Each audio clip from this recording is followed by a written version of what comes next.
Assalamu alaikum everyone, and welcome to the first show by Social Muslims with your hosts Asia and Shaz.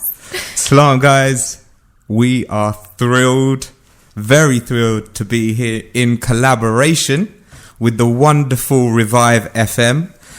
Welcome to our very first segment. We've got an amazing show for you today, guys, so make sure you stay tuned. We do indeed. In today's show, we will discuss a little bit more about social Muslims. Yes, and then we will be bringing on our Social Muslims expert of the week, and that person is going to educate us, inspire us. This week, we've got the amazing Mr. Wasim Mirza, who's the founder of On the Ropes. He's going to talk to us about his 6 principles for well-being and mindfulness. And then our final segment is called Speaker's Corner. This is where all you social Muslims get to have your say on topic of the week. So let's kick off the show and tell you a little bit more about social Muslims. Shaz? Really good question, Asia. So, social Muslims, who are we exactly? You may not have heard of us. We launched all the way back in 2014. Since then, we've hosted over 200 professional networking events around the UK, and we've connected thousands and thousands of people. Our mantra is very simple. It's about mingling and making connections.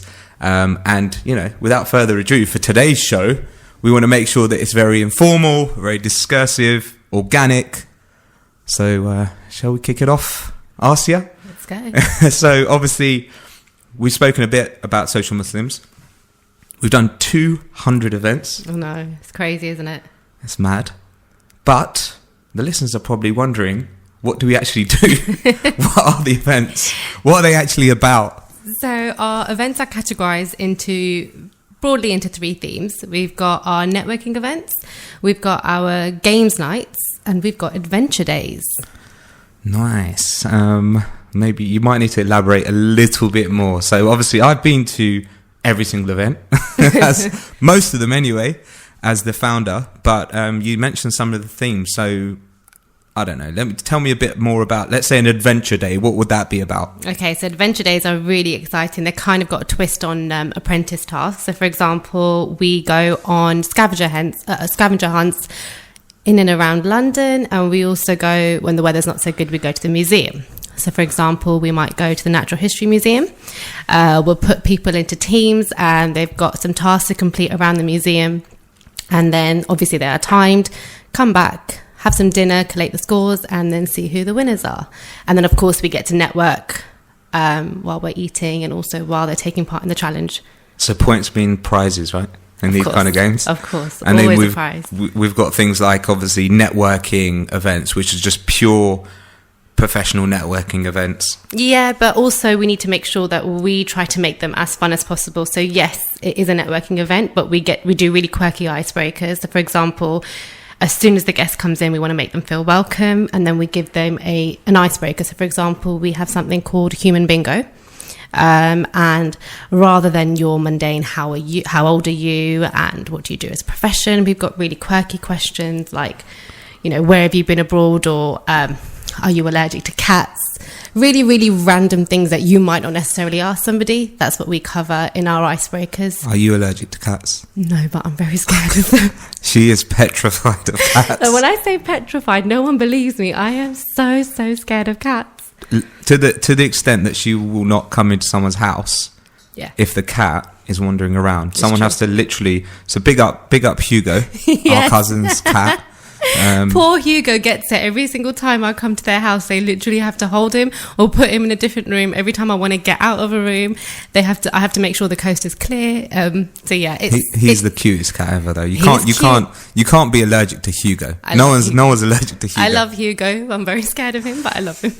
And then, of course, we do games nights as well, right? So games nights, we hold quiz nights, which are really fun. They're not, again, we don't just give a team a quiz and just get them to do that. We do it loads of different rounds and different ways, just to make sure that our guests are always engaged and having fun. Like we said, it's all about having fun.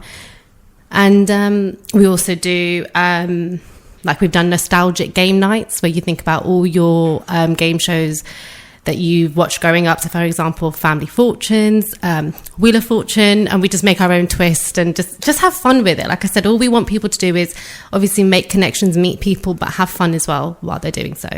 Nice. So, normally our guests, they're kind of it's nice because it really kind of feeds into the Revive FM community that we're targeting. Social Muslims does as well, which is why this was such a great fit for a show to bring us on to talk about social Muslims, but using Revive FM as the platform to reach the community. Social Muslims, very similar community, very diverse, would you say? Absolutely. From different backgrounds, different ages, wherever you're from, there's no bias, everyone's welcome. And we've also seen, actually, at our events, people from, they're not always necessarily Muslim. We've seen many non-Muslims attend events. Yeah. We've had people from all different ethnicities, different points of view. That's what the philosophy is of social Muslims. It's all about bringing different thoughts, different opinions, different people together to talk, communicate, meet, mingle, make connections, like the mantra says. Let's maybe take it back a little. Tell us about you, Asia. People want to know about you as well. What's your story?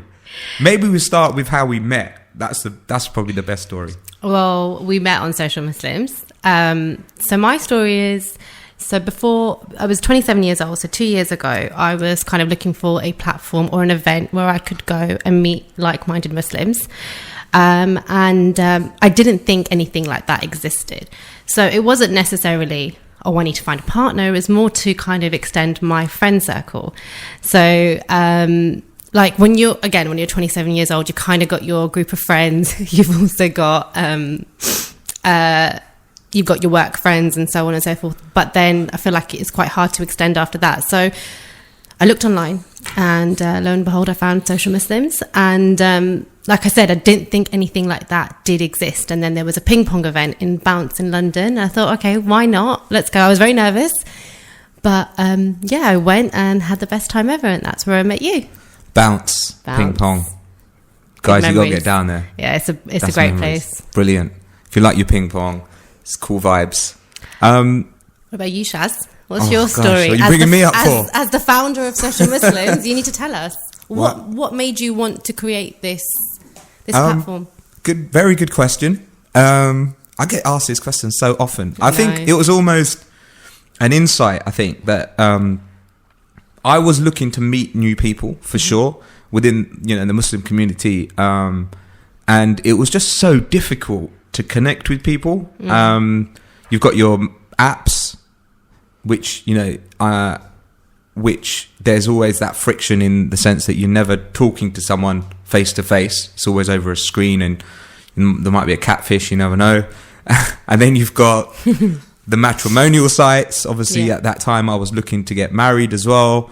And I didn't really, I don't know, I just was a bit, I felt very awkward using those sites. And then you've got the marriage events, again, very awkward, and then you've got the Rishta aunties that everyone knows about.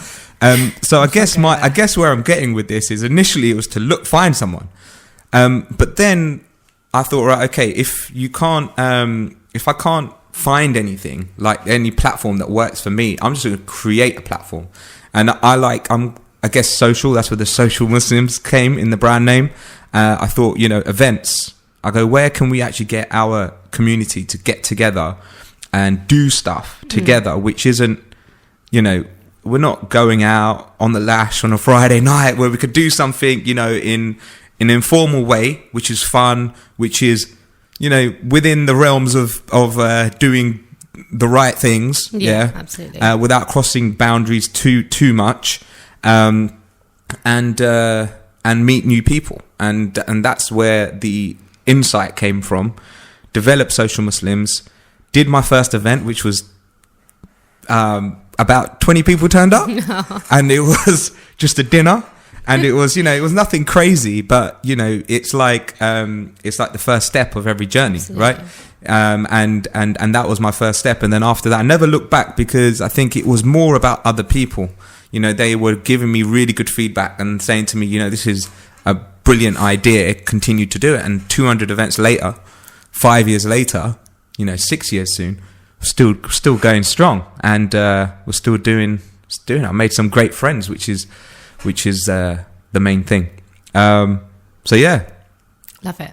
Do you want to maybe we should move it on a bit? I think there's a few things that I was thinking about just now. And have you got anything, like, you've been to a lot of events, you got any things that people just randomly bring up at events that you find funny?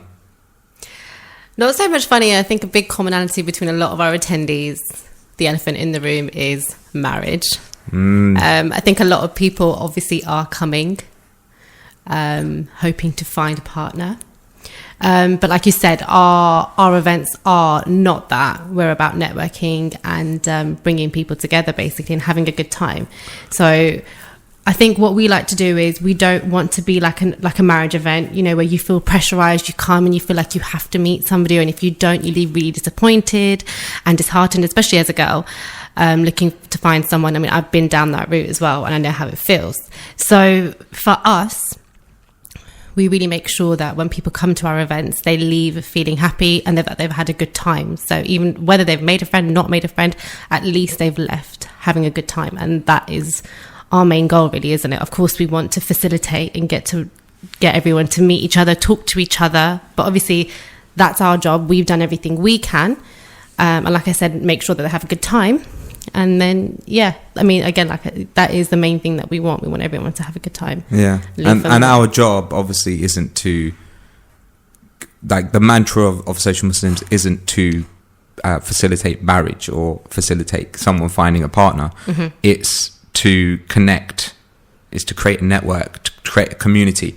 As just like Revive FM, you know, the goal of this station is to create a community that at the same time can almost be self-sufficient, be organic, and to have, you know, to build their own mini networks to go and do great stuff. And I think that's the mantra. It's not obviously the matrimonial side. It could happen, and it has happened.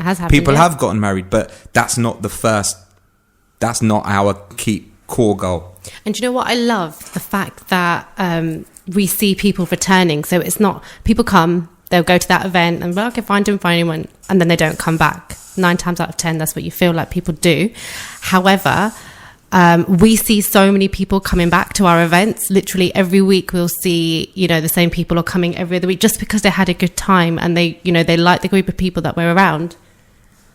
You right, Chaz? Yeah, so I think we have a caller who's just randomly called in.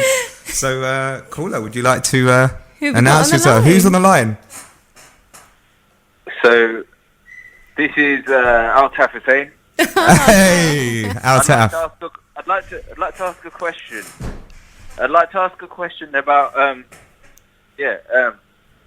so Shaz, you mentioned about marriage and people using social Muslims for marriage. Did you manage to do, like, make any advancements in that area? So that's a good question. So yes, because I got married. Asia's my wife. As you probably, well, most of you don't know that, but Asia, my co-host, is my wife. So thanks, Taff. That's a great question. Maybe you should pop down to an event soon. Oh yeah. All right, thanks, Taff. That was awkward. Yeah, very cool. Okay, so but yeah, we did meet through Social Muslims. We certainly did, and listen, that's going to be another episode soon. Yeah, that we're going to have to go into more details on. So obviously, there's good, but there's also some bad challenges. I think for me, I've never really before coming onto Social Muslims, I haven't really dealt with having. I mean, I'm a teacher, so. I know how to kind of control a classroom. I know how to control kids, but then having to do that in an event space for about 50, 60 people is something completely brand new to me. So having to deal with that many people is quite tough. But then, like we said, we've made so many friends. We have our loyal group of friends who always come every single week to help us. That definitely helps. What about you, Shaz? You've been in the game since day one.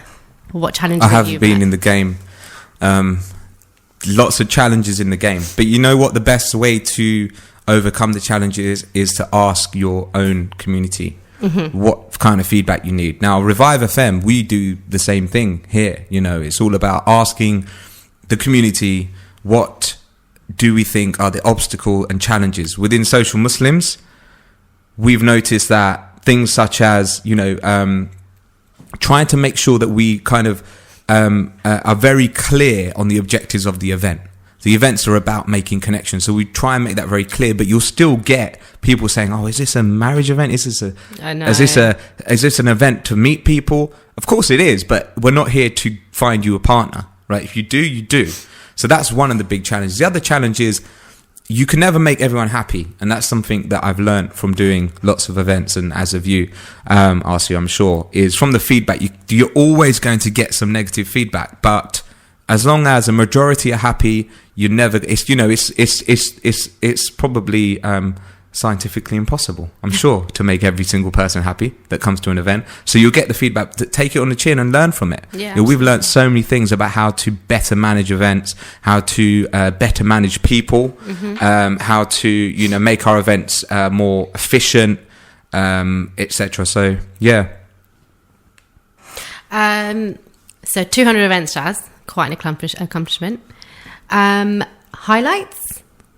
Oh man, highlights. Give me one. Obviously, meeting you. Aww. I think I have to say that. I feel like he right? has to say that. Altaf just put me on the call spot. You out now. So if he doesn't say that, then he's going to call me out on that one. So that's definitely one of my highlights. What about you? Well, yeah, I'm going to have to say you as oh, well. You can't copy okay, me. Fine, it's not you. You got to think of something different. Do you know what? It has to be just again, I keep talking about our group of friends, but having met all of our friends through Social Muslims, like we've made friends for life for sure. They've danced at our Mehndi. They've been with us through thick and thin. Whenever we need them, they're always there. So yeah, I love that. Definitely making friends. We made some friends for life. Definitely. For sure. And, you know, we've got one of those good friends of ours coming up very soon. So we're going to take you guys to a short break, and we'll be back after that. See you. Amigos, the signature name when it comes to burgers and shakes. Our succulent burgers are prepared in front of you while you wait. Whether you go for the 6-ounce Mexican or the 10-ounce Texan, or you decide to go for a messy fries or buffalo wings, one thing you're guaranteed is quality. We've also got a range of desserts, including our trademark shakes in all your favourite flavours. We're based at 400 Cranbrook Road in Gants Hill, so come down to dine in or order in on Uber Eats or Just Eat. Amigos, hats off to great burgers. Want to make your business stand out from the crowd? It's time to shine. Here at Signal Graphics, we design and produce signs for shop fronts and offices, making your business stand out.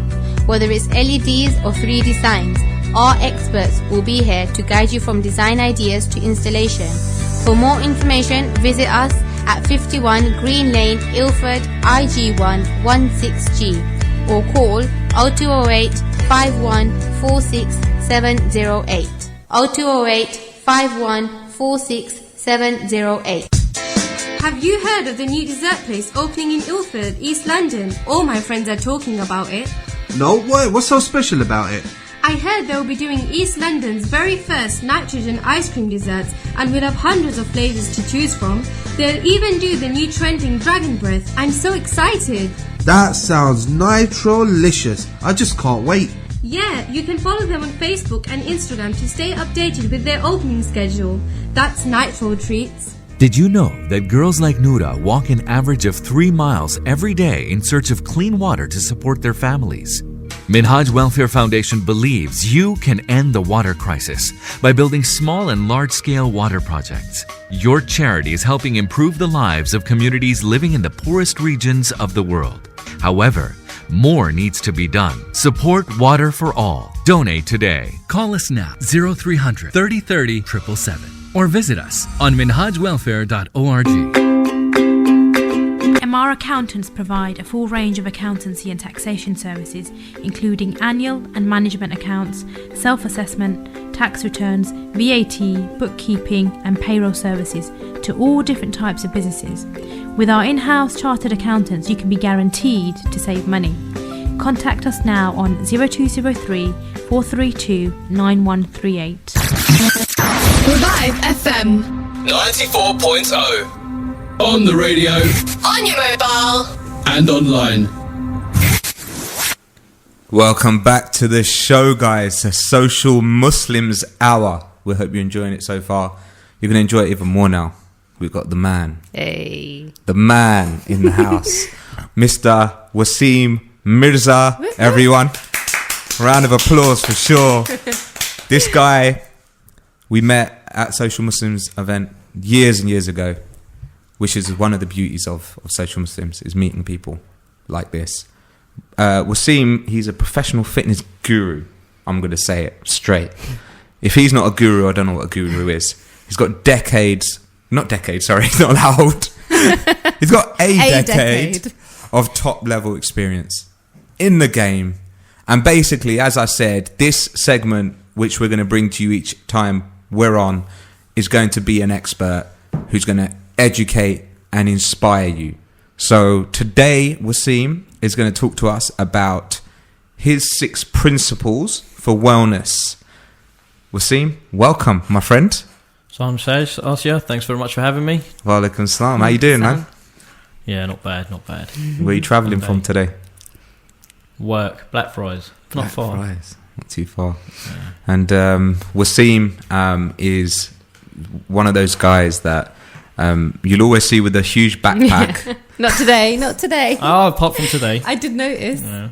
And actually, he didn't have it today. No, he didn't. And he will see him, he could be anywhere. He could literally be at one side of London 1 minute, other side of London another minute. Because this guy's loyal and he's to his clients and the game. And to us. And to us. So he's great like that. So if you ever need a really good fitness coach, make sure you speak to this guy. So Wasim, tell us a bit about you. Like what so maybe how you met us and what is on the ropes. So I met Shaz at one of his events, actually. So it's funny, one of my friends said, "Oh, let's go to this thing. I've been before." I was like, "Okay," and he didn't turn up. No, you know what? The same thing happened to me. Yeah. I was supposed to go with my cousins to the event, and they dropped out.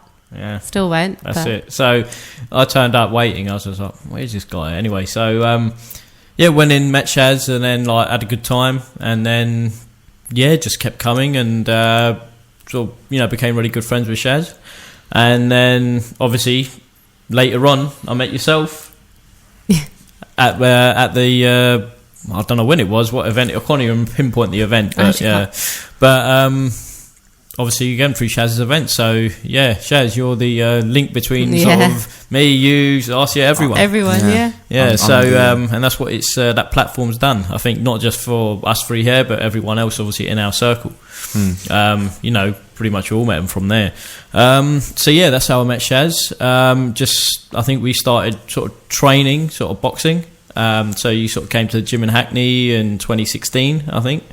And so we started just boxing and then sort of training a few other people, and just sort of that sort of bit grew from there. But prior to that, I wouldn't quite class myself an expert. Maybe I'll let everyone else be the judge of that. I'm still learning. So I've been doing it for about 10 years. I started boxing before that, on and off, and then started teaching jump rope. And that's been going on for about 10 years. That's when I started on the ropes and started selling jump ropes. I started teaching it. I started doing workshops. Just launched the first ever certification to train more coaches, because obviously there's just so much demand and I can't really keep up with it. But in between all that time, when I got injured, I just started learning more about the rehab side of things, got into personal training.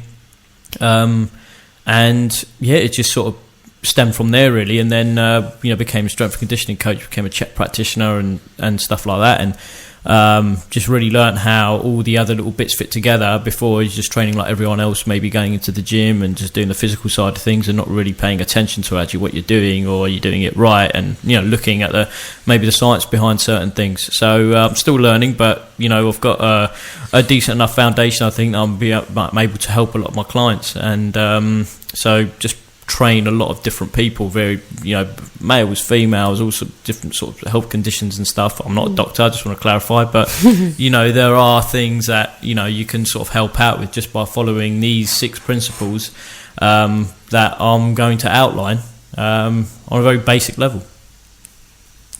So that leads us on nicely. Good segue. Before we go into that, skipping. I mean, so me and Was, as you mentioned, we've trained a lot together. We've done a lot of boxing together. He's tightened up my technique in the gym. But skipping obviously is fundamental in martial arts, especially in boxing.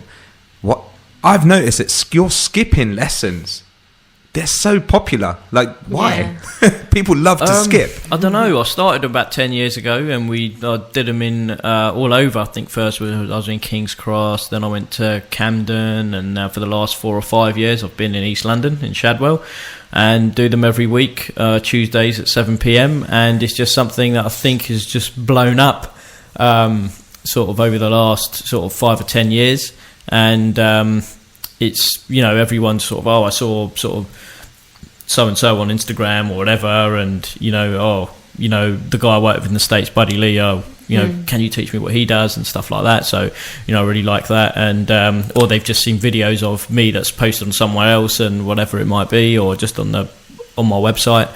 And they're just, we want to do that. And it's just like, okay, well, some of them just want to lose weight, or it's great they just want to get fit. So that's where it sort of stemmed from, and it's just grown ever since. And off the back of that, we've done the workshops, we've done private lessons, we've done all sorts of work with schools. Brilliant. That's actually fantastic. Because obviously this is for you is a passion. It wasn't your full-time job, but then you managed to develop a brand and an identity, and now you're pretty much doing it. In most of your spare time. I know that you're working again, but for the previous maybe 6 months or so, you've been doing this full time, right? You've turned a passion into an actual profession. Yeah, for the last 11 months it has been. Yeah, so it's just been hard managing it. Obviously, it's all word of mouth mostly. I don't do a lot of marketing on it, so, apart from today, right? But so I don't do a lot of the Instagram stuff. I just don't really got so much footage, and I really should. I just don't really have to use it. Okay, so the 6 principles, Was. Right, number 1. What is number 1? Okay, I'm keeping this very basic. So, first thing, you probably won't think of it, but breathing. Breathing, as in just what we do with right now, like what we do naturally without having to think about. Exactly. Right. So you probably, depending on if you're stressed, you could be breathing more than you should be breathing. You might be breathing 30,000 times a day, and maybe you should be breathing maybe about 14,000 times a day. Wow, that's almost double. Yeah. So if you are very highly stressed, then you're probably breathing from your chest, your back, your shoulders. They're going to be really tight. It's going to affect your posture. There's so many things that affect breathing. So that's what we start off with. So training with Was, actually, is a really good point with the breathing. So I've trained with Was doing boxing, and at the end of our sessions he stretches out with us and shows the importance of breathing while we stretch out. So I didn't realise, just by taking, Was would be like, oh, Arsia, can you do this stretch for me? And I'll be like, no. And then I'll do it, and I'm like, that's as far as I could go. And all he would say to me is, take a deep breath in, and as soon as I take that deep breath in, I could then stretch out further. It's crazy, because you'd never think something so simple could have such a big impact. Exactly. See, that's just one of the benefits, flexibility. Okay, so this one, number 2, I just want to bring it up. It seems a bit woo-woo, but then saying that, I'm just tongue-in-cheek, really. Thoughts and emotions, but to other people. I mean, I think once I've kind of looked more into this, I understand why this is in here and high in your principles. Thoughts and emotions, why is that so important when it comes to wellness? That will usually dictate things for you. I mean, your dominant thoughts are going to be what decides what you do and you don't do. So, and obviously it can lead to other things that we, probably haven't got the time to go into in terms of mental health. But if you have a lot of negative emotions, you're probably not going to get off the sofa and going to the gym and work out. You're probably going to be, if you're feeling a certain way, you're probably not going to be eating the food that you should be eating. Just at a very fundamental level, that's probably where it comes in.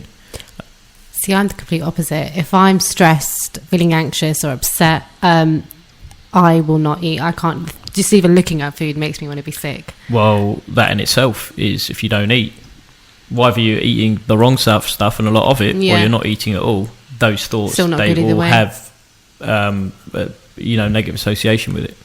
How do you recommend controlling thoughts? Because I guess we all have things that can kind of sway our thoughts quite easily. I overthink. I don't overthink, but I think a lot about. So my attention moves quite a lot. So I find it hard to just concentrate on one thing. So that obviously that sways your emotions. So what is there any tips you got? Well, again, it comes down a bit to the breathing. It could be related to that. So and this then follows into things like meditation, prayer, things like that. Trying to slow things down, and then finding something else to sort of fill that time if you're thinking about the wrong thing too much. So with clients, it's usually trying to find something else to do, trying to find something to focus on, a hobby or something. If they're feeling stressed, then meditation, like a lot of companies do it with sort of mindfulness sessions and things like that.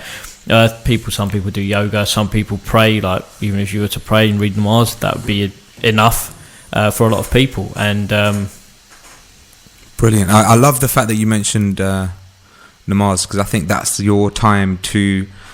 I think every single person needs to connect to something higher than themselves, for sure. Because I think if you're just doing stuff for yourself, then it's very unfulfilling after a while.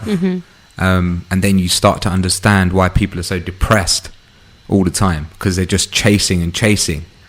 Whereas you connect to something higher than yourself, for us obviously is God, and through salah, through namaz, then that actually is a lovely way to just disconnect from the materialism, from the day to day, and just get your thoughts back.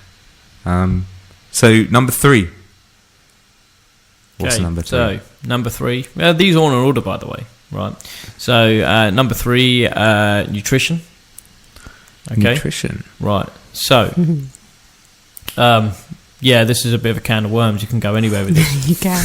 So generally speaking, the way that I've found it works best with clients is based on their metabolic type, but it can be, people say you should eat this, you should eat this, you shouldn't eat this. Usually you say avoid certain things. So if you avoid, let's say, refined sugar, right, you avoid table salt, sodium chloride, you avoid white flour, you avoid pasteurized dairy, those 4 things, unless you may, a lot of people are allergic to those things. Have an intolerance. Some people might be able to take them, which they can take them in bits then, but generally sort of avoid those. Up the intake of vegetables, fruits, but don't go overboard with that. And it's the sugars, I guess. Yeah, that's it. Everyone's on this. Yeah, exactly. That's it for the fruits. But everyone's on the vegan thing now, but it doesn't necessarily work for everyone. So some people, I should go vegan. Well, it depends. Will it suit your diet? Will it suit your metabolic type? What's your thoughts on being vegan? It depends. I've done it before. Oh, have you? Yeah. How'd you find it? 2013. It was really good, actually. I felt really good for it, but the thing is, I didn't do it properly, so I lost loads of weight really quickly, and I looked really gaunt because I didn't eat enough to sustain it. And so I think you've got to do it right, but I don't think it's for everyone. I think people just generally need to be. I think we need to be a bit more mindful about what we throw in our gob, basically. Yeah. Pretty much, yeah, that's it. That's exactly what it is, because that is going to affect. When we talk about all these principles, we're actually talking about stress. So that's going to affect. That's going to stress it. That's a stressor to your body. You're putting it in. It's going to be very tough for your body to know what to do with certain things that you're putting in that it doesn't recognise. So number 4, sleep. We have here. This is kind of a no-brainer to me. Yeah, that's what I said. I'm keeping it very basic, and it is a no-brainer. But then it's surprising how many clients are trained. It's like, okay, well, this is common sense. Well, how much of it do you do? None of it. Well, there you go. Right, so a lot of people don't do it. Myself probably. Yeah, you're not a very good advocate for sleep, are you? That's it. No, exactly. That's it. How else does he get around everywhere in London in 24 hours? He can literally go on about 3 hours of sleep and he's ready to go the next day. It's crazy. So with sleep, you need 8 hours usually, right? And you need to have. You need to usually sleep between in their circadian rhythm. So when the sun sets, you should be going to sleep. When it rises, you should be getting up.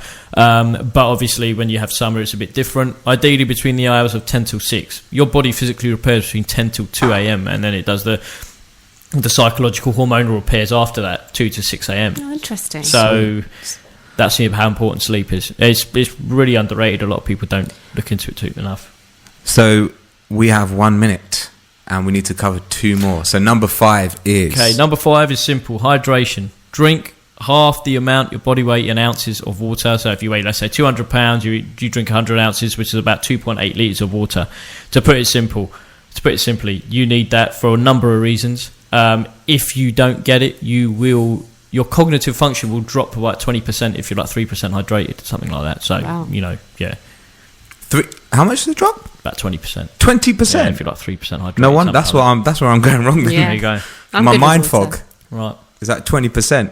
And then numero. Okay, 6. Right. Is movement or exercise. So obviously probably the no-brainer out of all of this, but it's again very important. But we put it at the end because if the other 5 don't work, then number 6 is pretty much irrelevant. I mean, like you say, you could get 2 hours sleep and do all the exercise you want, and you probably won't get the results you want because your body's not be able to repair from all the exercise that you've done.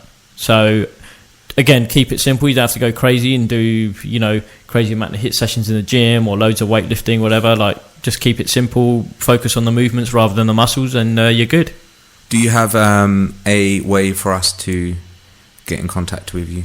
All the listeners. Yes. So probably the best way is to just go to my website, ontheropes.com. On the contact page, there'll be a contact form there. I think it's got my number on there as well. It's got a number on the website as well. And go through there. It's probably the best way. Nice. So, Was, we're going to keep you with us for the next segment, which is...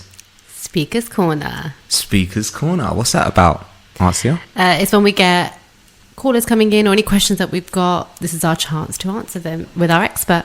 Sweet as a nut. So we'll be back after this break. Here at Duncan Lewis Solicitors, we specialise in immigration and family law. We have a proven track record of successful applicants who we've helped secure permanent residency for. From spouse visas to seeking asylum, our expert advisors will assist you throughout the whole application process. We offer a free no obligation consultation, so call us now on 0208 432 3350. That's 0208 432 3350. Or visit us at 298 Romford Road, London, E79HD. Thinking about selling or letting your home? With Maxwell Estates, you don't need to look any further. Well established with over 15 years of experience, Maxwell Estates are specialists in residential sales and lettings. We manage over 200 properties in and around Northwest London, keeping our landlords and tenants updated with all the latest laws and legislations. Based in Edgware, our experienced specialist negotiators always ensure we maximise the full potential of your property. Call us now on 0208 952 0808 for a free no obligation quotation, or visit our website www.maxwellestates.co.uk for further information.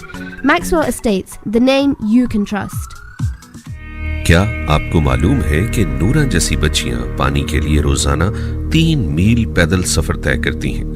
Minhaj welfare foundation को यकीन है कि आप छोटे और बड़े पैमाने पर पानी के मंसूबे लगाकर इस बहरान को खत्म कर सकते हैं। आपके एहतियात दुनिया भर के पसमानदा लोगों का म्यार जिंदगी बेहतर बना रहे हैं, जबकि अभी बहुत कुछ करना बाकी है। पानी सबके लिए के प्रोजेक्ट में हमारी मदद कीजिए। आज ही अतिया कीजिए या हमारी वेबसाइट विजिट करें www.minhajwelfare.org। our accountants provide a full range of accountancy and taxation services, including annual and management accounts, self-assessment, tax returns, VAT, bookkeeping and payroll services to all different types of businesses. With our in-house chartered accountants, you can be guaranteed to save money. Contact us now on 0203 432 9138. Revive FM 94.0. On the radio. on your mobile. And online. Yes. Welcome back. We are back. We still have Was in the building. Yeah. Oh, I'm on, am I? You are there, Was. Right, so guys, this is the Speaker's Corner segment. This is where we take questions that people have already sent to us, and we ask our expert of the week, Was, and obviously we can answer them as well if we have the know-how. And we will be taking calls. So if you want to call in 0333 444 0940, call in now if you've got questions for any of us, particular Was, who's the guru in this room right now. So Saheb has asked us a very important question. Does intermittent fasting really work? That's a great question. From my experience, I think it's hit and miss. A lot of people say it does, but I'd say it does, but to sustain it's going to be difficult. Interesting. I'm of the opinion, I mean, I've been doing this actually for a long time. Mm-hmm. The studies that I've looked at, I said that like I'm some science guru that I've gone through the studies. I haven't. What I mean is the people that seem to know stuff about this stuff, that have done all the research, say that there's a couple of things. One is obviously around digestion is obviously great because you're not digesting food, but you're actually giving your body time to repair other cells. And then the other part of it is the fact that you have less of an eating window, which means in that time you're eating much less calories. No, yep, I'd agree with that. Yeah. And I think we have a caller actually on the line, so let's take the call. Who's on the line? Hi, assalamu alaikum. My name is Mudassar. Oh, alaikum salam, Mudassar. How are you? Yeah, I'm good. How are you? Yeah. Okay, thank you. Where are you calling from, Mudassar?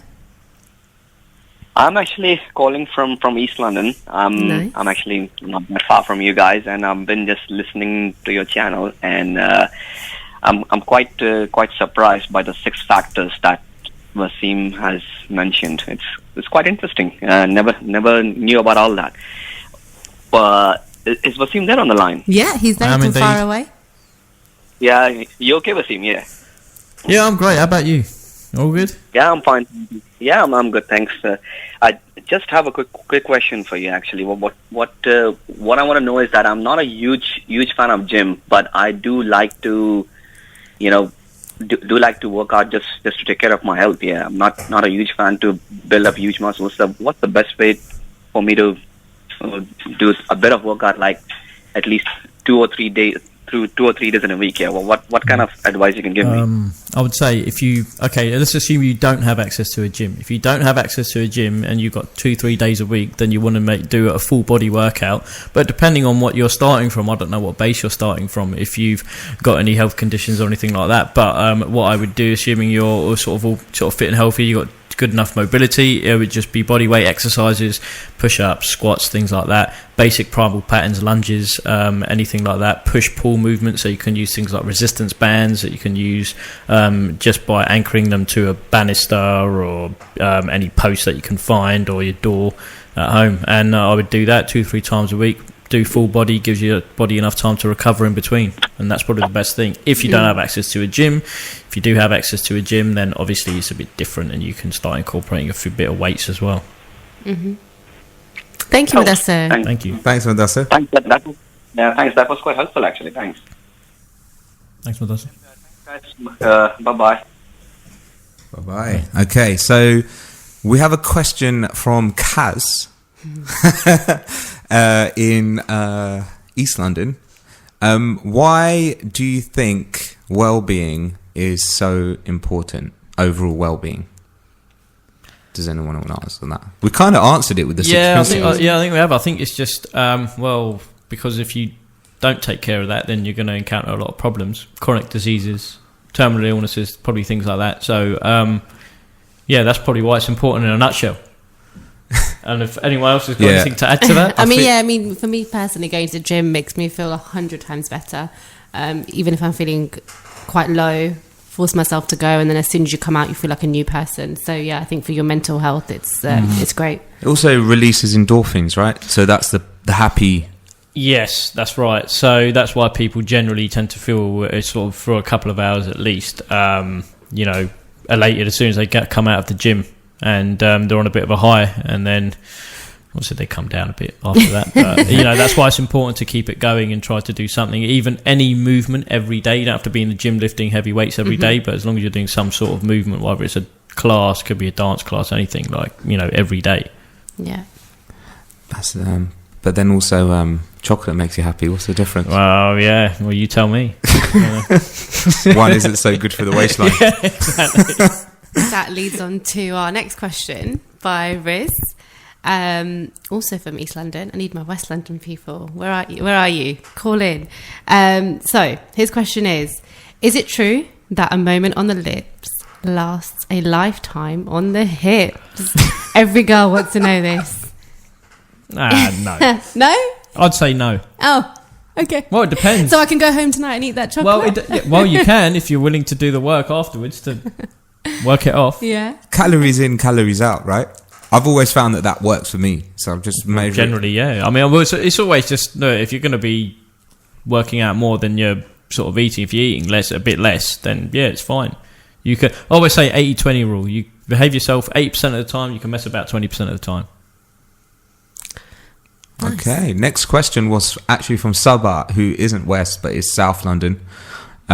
Is it true that eating before bed makes you put on weight? This is actually interesting. I'd like to Okay, well, it depends what you eat, but usually people say you don't eat before you go to bed, like 2 hours before. Usually you won't get a good quality sleep, and this is when you get some bit of science. You don't get good quality sleep, or you struggle to get sleep. Your cortisol levels are going to go high, then you're going to store fat.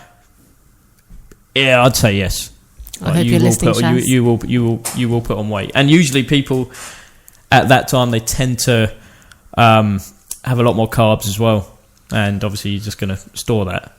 Yeah, and I think that a question of calories in versus calories out, because again, if you have, say, a maintenance number of calories in the day, let's say it's 2,500 calories. If you're tracking that correctly, you could technically have all your 2,500 calories in one meal. Late at night, maybe. And you would still not put weight on. Yeah, I mean, you have to understand when you're sleeping as well, you're still burning calories, like depending what your basal metabolic rate is, and usually you burn a lot more when you're resting and you're just sort of sleeping, and so that's where most of the calories burnt comes from. But there is a theory, but I don't know. It's from what I find is you'd want to eat more at the start of the day and sort of less as you go on. Okay, so I've got a question for you, As. You hear a lot. I've been listening to a lot of podcasts about intermittent fasting and nutrition as a whole, and I've heard a lot, especially on Joe Rogan podcast, about breakfast. Now, we've always been brought up and told that breakfast is the most important meal of the day. And now people are contradicting that and saying, no, actually, it's not the most important meal of the day. You can skip breakfast. What's your thoughts on that? From my understanding, it would be that it is. And okay. Some people say as well, like 25% of your calories should come from breakfast. Oh, interesting. Okay. See, there's definitely been a decline in the amount of breakfast calories I've been taking in, for sure. Because I don't actually eat breakfast anymore. I've completely... So this is where the intermittent fasting window comes in. So my window is usually, say, from around 2 p.m. When I'll have my first meal, and then I'll stop eating around 10, and then I won't eat breakfast. So... Yeah. Maybe I'm doing it wrong, but it seems to work for me. Is it more a case of personal preference, or do you actually think, because I always feel like the breakfast thing was always a commercial push for because we all did it, got our Wheatos and our Cheerios and our Yeah, I used to be made to feel so Cornflakes. guilty by my mum. If I did not have breakfast, I'd always hear that line, breakfast is the most important meal of the day. Yeah, I generally need to eat. I generally sort of tell clients that and just sort of go, use this model if they don't know anything about nutrition, but if they've got something that's working for them, like some of them go keto and they're like, I won't always say that you need to go keto, but for some of them it works, and if it works then and it's continuing to work, then okay, that's fine, and if they're comfortable with that. And same as if you're getting results with missing breakfast, what we don't know is anything else that's going on, okay, like that might be sort of helping you maybe if your goal is to lose weight, but what else is going on inside? Is it helping with that, chemically, metabolically, all that sort of stuff, hormonally, is that the best way? That I don't know. You mentioned the keto diet. What's your opinion on that? First of all, some of our viewers might not know what it is. Can you just fill us in on what the keto diet entails and what's your opinions on it? So keto is just, you don't have any carbs or very little carbs, and all you do is eat fat and protein, or mostly fat, and you use that as the energy source that you're going to use to it's going to burn fat rather than sort of the carbs. So yeah, it does work, and people do shed a lot of weight. Again, it's one of those things that short term it sort of works, and it can work long term, but I think to sustain that is difficult. That's the only thing. I think it's going to be hard, especially if you've got the willpower to do it, then yeah, great, but I think it's quite hard on the body.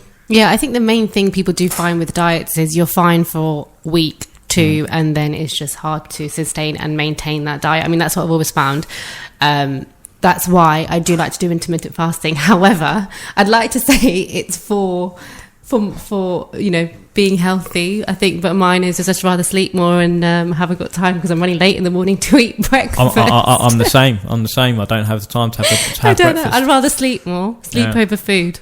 Yeah, but then again, your new motto? As long as you get 8 hours and you're not getting 10. I'm getting my 8 hours. Yeah, that's fine. Get your 8 hours, and then you might be able to say, okay, right, skip breakfast. See what works for you. Yeah, because my body just doesn't, 8-9 o'clock. I just do not want to eat. It's only lunchtime, which I do feel I'll need a bigger meal, just because I haven't eaten in the morning. I think this is the problem though. When you start having bigger meals and you don't spread out smaller meals, it's going to be an issue.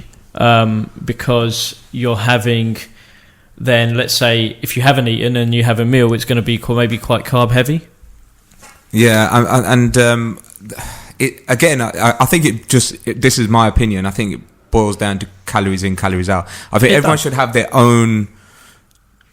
Everyone should work to what works for them, and so there's less chance of relapse.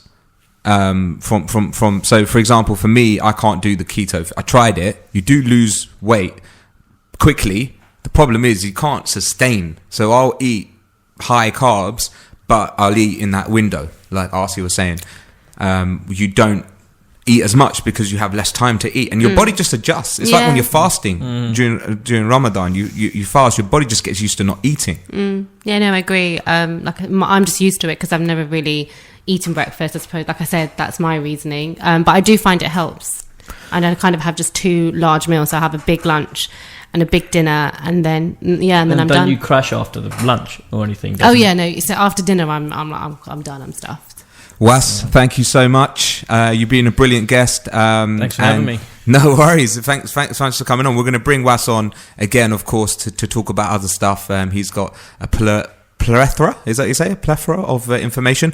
So thanks, guys. We've been Social Muslims on Revive FM 94.0. See you guys next episode.